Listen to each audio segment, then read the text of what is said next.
दोस्तों उम्मीद करता हूँ आप सब खैरियत से होंगे। जिस भाई ने मेरा चैनल सब्सक्राइब नहीं किया सब्सक्राइब कर लें, बेल के बटन को दबा दें ताकि हर वीडियो हर अमल आप तक बआसानी पहुँच जाए। आज की वीडियो में एक भाई की तस्वीर पे अमल करने का, ये देख लें गोश्त वगैरह भी लेके आए हूँ। अभी ये गोश्त वगैरह के बाद ये कील वगैरह लेके आए हूँ क्योंकि इसके अमल में इस्तेमाल होने हैं। आपके सामने है वीडियो में, क्योंकि ये गोश्त के आर पार होंगे, इसका अमल ही इस तरह का है। तो अमल मैं नहीं बताऊंगा कि ये किस चीज़ का करवा रहे हैं। तो लिहाजा अगर आप भाइयों का कोई भी जायज़ नाजायज़ काम है, मोहब्बत का, शादी का, तलाक का है, साथ मतलब कि सास को, ससुर को काबू करना चाहते हैं, अपने शोहर को फरमा बरदार बनाना चाहते हैं, या अपने महबूब को अपने वश में करना चाहते हैं, पसंद की शादी का मसला है, जिन परी जामजाद की हाजिरी लेना चाहते हैं, आप चाहे दुनिया की किसी भी कोने में, अब लाखों हमलों को आजमा चुके हैं मेरे भाई। आप मेरे पास एक बार लाजमी है, मैं आपको यही कहूँगा, आपको वो मुकम्मल काम प्रूफ के साथ और गारंटी के साथ करके दूंगा। आप देख सकते हैं वीडियो में, आपके सामने सारा कुछ है मेरे भाई।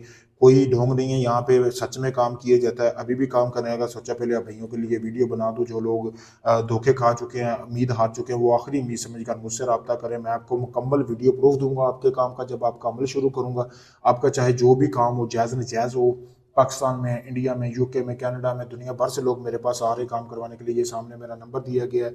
किसी ढोंगी को पैसे देकर अपना वक्त और टाइम ज़ाया ना करें मेरे भाई। अगर आप उम्मीद हार चुके हैं, काफ़ी लोगों को पैसे भी दे चुके हैं और आप अपने काम में वाकई ही करवाना चाहते हैं, तो मैं यही कहूँगा कि आखिरी उम्मीद समझकर मेरे पास लाजमी है। शुक्रिया दोस्तों।